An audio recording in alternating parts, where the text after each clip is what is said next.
சிலர் சொல்கிறாங்க இல்லையா, நிர்வாணியாய் வந்தேன் நிர்வாணியாய் திரும்புகிறேன். சிலருக்கு அது ரொம்ப பிடிச்ச வசனம். சில வசனங்கள் அப்படி லிட்டரலாக எடுத்துக்கணும். நிர்வாணியாக வந்தேன்றது உண்மையாகவே சரீரப்பிரகாரமாக நிர்வாணமாக வந்ததுதான் சொல்கிறாரு. ஒரு பிள்ளை வந்து பிறக்கும்போது நிர்வாணியாக தான் வந்து பிறக்குது. ஆனால் அதை வச்சு நம்ம இந்த குழந்தைக்கு ஒன்றுமே இல்லைன்னு நினச்சிடக்கூடாது. உள்ளே ஃபுல்லாக லோடடாக இருக்குது.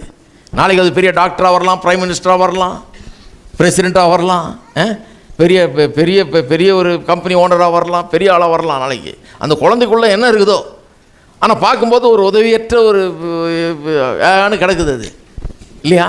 இந்த பிள்ளை எப்படி பெருசாக என்ன ஒரு 10-20 வருஷம் பாருங்கள் எப்படி ஆகுதுன்னு. என்ன அறிவு, என்ன ஆற்றல் அதுக்குள்ளே இருக்குது. உள்ள கடவுள் எல்லாத்தையும் வச்சுருக்காரு. சட்டை தான் இல்லை. நம்ம இந்தியர்களுக்கு இது நல்லா விளங்குது. அதனால தான் குழந்தைய பார்க்கும்போதே ஒரு சட்டை துணி வாங்கிட்டு போகிறோம், போட்டு விடுன்னு. ஏன்னா சட்டையை தவிர மீதியெல்லாம் இருக்குது உள்ள. கடவுள் கொடுத்த எல்லாம் உள்ளே இருக்குதுங்க. சட்டை தான் நம்ம தரணும், நம்ம தச்சு போடணும். மீதி எல்லாம் கடவுள் கொடுத்துருக்காரு. உள்ள அறிவு, ஆற்றல், பிரத்யேக திறமைகள்லாம் கடவுள் வச்சு தான் உண்டாக்கி இருக்கிறார். ஆகவே நான் சொல்கிறேன், நிர்வாணியாய் வந்தேன்றது உண்மை தான். ஆனால் அதை லிட்டரலாக எடுத்துக்கணும். வெறும் சரீரத்தில் தான் நிர்வாணியாக வந்தோம். சிலர் அதை எப்படி யூஸ் பண்ணுறாங்க, நம்ம கிறிஸ்தவனா நிர்வாணியாக வந்தேன்னா நான் ஒன்றும் இல்லாமல் வந்தேன், நான் ஒன்றும் இல்லாமல் போகிறேன்னு.